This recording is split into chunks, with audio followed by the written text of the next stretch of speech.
Hey guys, this is Sam. Welcome back to another episode of It's All About Trying and Failing and Learning and Trying Again, aka Aperture just sent me this super colorful light to play with. I love working with natural light, either if it's sunlight, house light, street light, or any kind of environmental light. And I love high-key, soft, even, all-around balanced light when I'm taking portraits.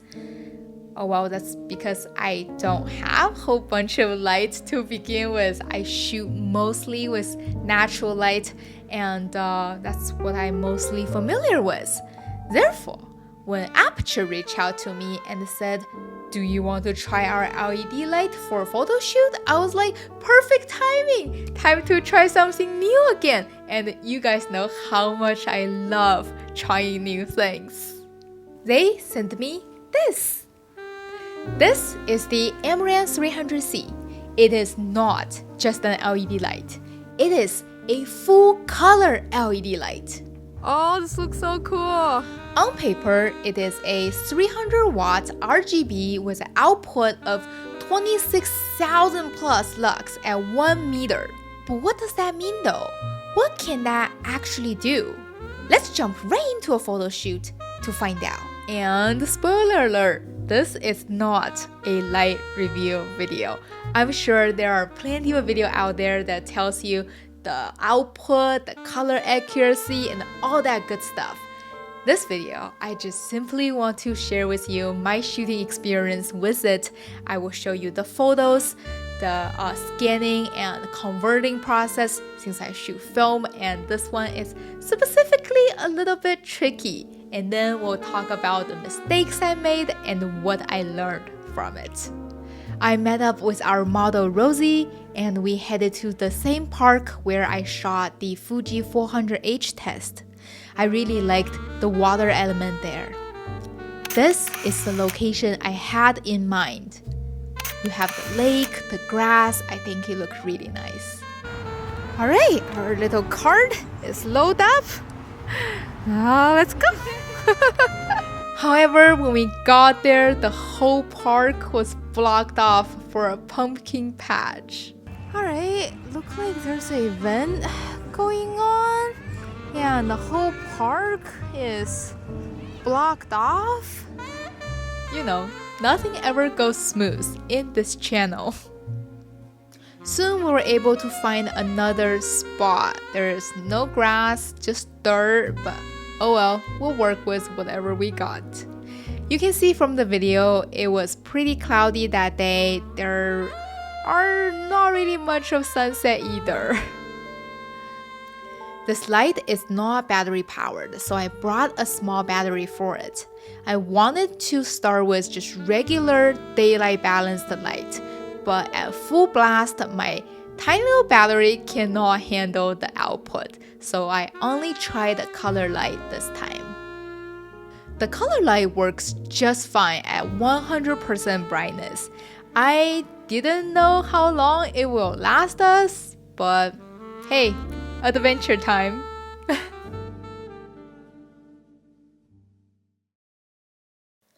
For the first setup, I used a small softbox. The first shot turned out really nicely. I was so surprised by how dense the red is. There are still some light cutting through the cloud. You can see the sky, the water, and her in this highly saturated red light. I really liked it. And then it's all downhill from here because we lost the skylight really fast. Yeah, you can do that. Maybe like put your finger to your hand. Yeah.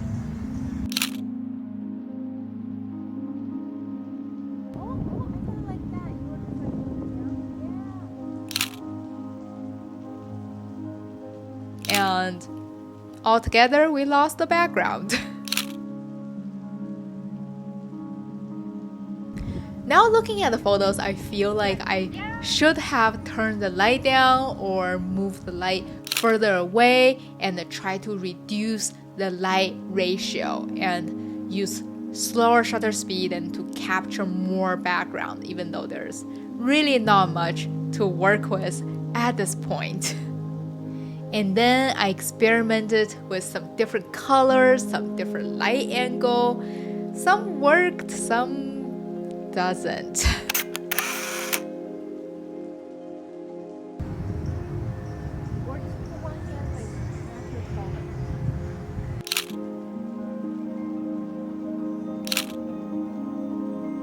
This one was shot at quarters of a second. You can see the bottom of the dress is blurry in the wind. Almost look like she's flowing, which is kind of cool, I think.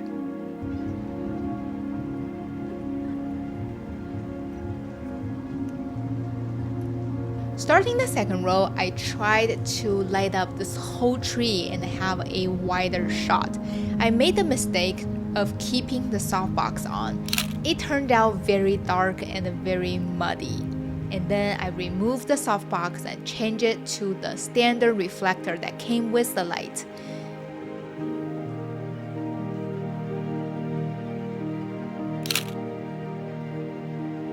Now we got this nice bright hard light. I think it definitely looked better with a silver metallic looking outfit. To change the color, you simply need to turn the hue knob on the back of the light. Otherwise, you can also download an app to choose color more precisely. But I mean, I already have so many things in my hand. I'm juggling between like 2 cameras. I just don't have an extra hand to pull out my phone from my pocket. So, oh wow, this is actually pretty cool. Oh, be careful. Now with the reflector, the light is brighter and it's a lot more harsh. And also, now we have a closer background to work with. The light ratio is smaller and it's much easier for the camera to metering the scene.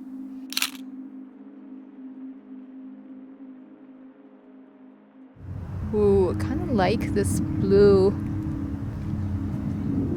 Wow, this is probably going to be very blue since Cinestill is already kind of blue.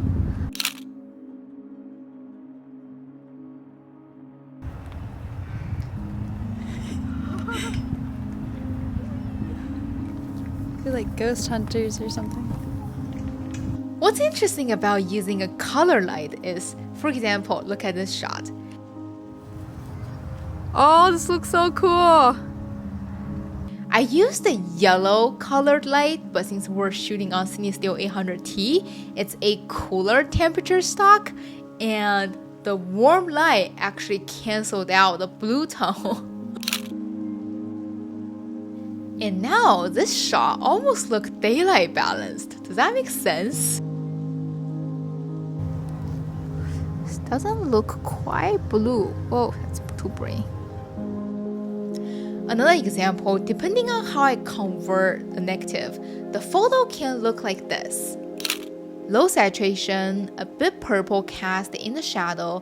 I kind of like this funky color, but this shot was actually lit like this. Isn't that crazy? This is why I wanted to talk about the scanning and converting process in just a little bit.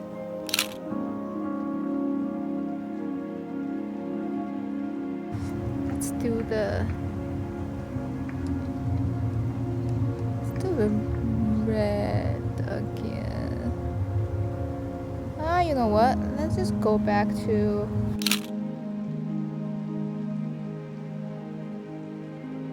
By the end of this row, we move to another spot. Again, the light contrast is too high. We can't really see the water at the background. But I still really like this shot. I like the vibe. I like her energy. And at this point, I realized that I was so overwhelmed by the light and the color. I was having so much fun with all different kind of colors. I was too busy trying to figure out the technical things No matter what color the light is, the brightness should read out the same to the camera, but for some reason, the color just keeps throwing me off and make me doubting my camera setting, and I was overthinking things and over-worrying things. So after the 2 rows, I decided to shoot another row. I decided to keep it simple, keep the light close, and don't worry about the background too much. Just focus on directing the model.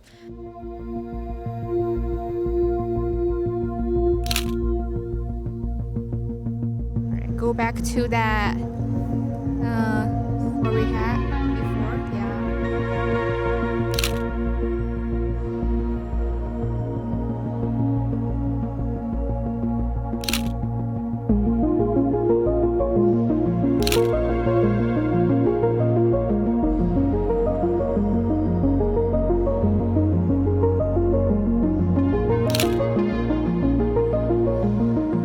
I really liked how the last set turned out. Even though we don't have much layers, you could say these are shot with a black backdrop, but I still really like the energy, the emotions, and the overall aesthetic.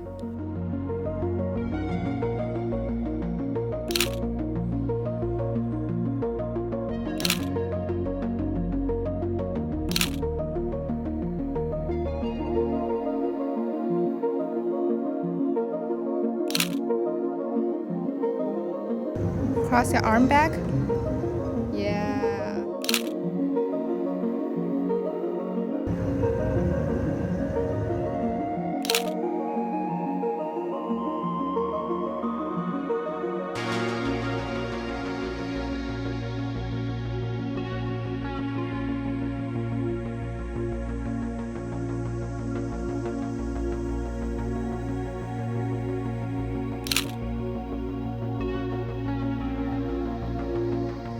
Alright, that's a wrap.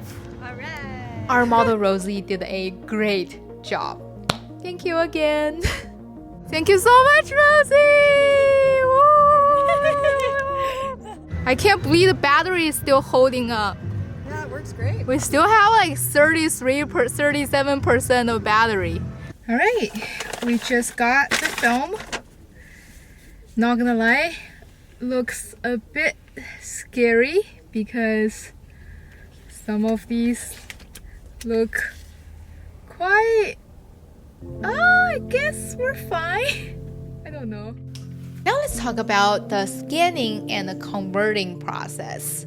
I still used my Epson VA50 to scan all the negatives. As usual, I was using the Negative Lab Pro to convert the negative in Lightroom. But here comes to the tricky part. The first photo turned out okay, just need a little tweak of the setting and everything was fine. But then, the second one and the third one turned out totally wrong. I think it's because there are not enough detail in the background and the main light source is way too red. So the software is trying to quote-unquote fix by pulling the shadow and trying to fix the skin tone. So that's why it turned out all wrong. And it's just not what we want, right? It's not how we shot it. So I ended up manually converted most of the photos by reverse the curve. For those ones that I was able to use Negative Lab Pro to convert, I find different setting can give you a very, very different result. It's not just slight undertone differences, it's the whole photo can turn out completely different. If you scan your film at home, just be aware that different converting method can shift the color quite a lot. It will take you longer to adjust them manually. And if you have a professional lab to do the scan, I'm not sure how other scanner and the lab technician will handle a situation like this. The result might not come out as how you shot it. You might want to put in the notes or ask the technician to adjust your photo in certain way. There are a couple of things I worried about before seeing the results. And now after seeing the results, I think there are a couple of things I could have done to make the photo look better. Before I saw the results, I was not quite sure if my exposures were correct. All of the photos are shot on my Pentax 645NII with the internal light meter, and I tried all 3 different metering modes. Mostly I was using the spa meter to meter the model's face, and between the 3 modes, the reading can be very different. And I just went off the spa meter for the most of the time. I mean, turned out the exposure for most of these photos are on point. At least the exposure for the model looks fine. And for 2, most of the first 2 rows are shot between 15 to 30th of a second, and most of these photos are shot wide open at 2.8. I did some handheld, some on tripod, and I was very nervous about my focus point and the overall sharpness of the photo. And turned out the focus and the sharpness are mostly fine as well. I'm telling you, the Pentax 645NII is a very powerful camera. Good job, camera! The location I picked for this photo shoot has no light at all, and we were there a little too late after we lost the very last bit of sunlight. There is nothing in the background we could work with, and I did not consider that beforehand. If we pick a location that has more environmental light, maybe street light or cityscape light, I think the photos might look better. Or if we have more than one LED light, maybe we could use one light to light up the model and use another light to light up the background, or use different color to create some contrast, to create some layers, instead of just one light and one color that flatten out the whole image. And another thing is, it can be overwhelming for how many color we can play with. And I think I really need to think about the vibe and then coordinate the light color with the vibe, not just throw random color out there. Do I want it to be creepy? Do I want it to be edgy and cool? I used very high saturation of color just because I can, and this light is capable of, and I wanted to look dramatic. You can also use lower saturation, lower density, lower brightness to create different vibe, and it doesn't have to be this dramatic. And also wardrobe, different texture and different material of a wardrobe can also reflect light differently, and these are all the small things I could pay more attention to and give more thoughts to in the future for the next one. So overall, this is a very fun test. I was able to shoot something I've never shot before, and thank you, Aperture, one more time for sending me the slide. I will definitely be using it more to find out what else I can do with it. And this is it for this week's video. I hope you enjoy it. If you do, please click that like button and consider subscribing my channel for more Sam Try Photography stuff videos.